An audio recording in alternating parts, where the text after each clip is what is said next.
المستعان وعليك البلاغ ولا حول ولا قوة إلا بالله. اللهم لا تحرمنا الخير ولا ظالمين ببني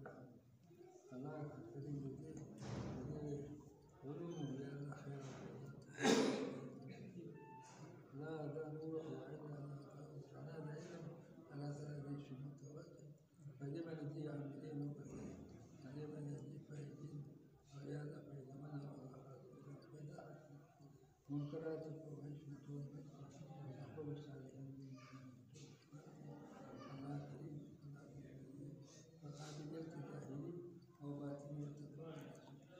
اللهم أحسن عاقبتنا في أمورنا وأجرنا من وعذاب الآخرة سيد الأبرار وصلى الله تعالى على خير خلق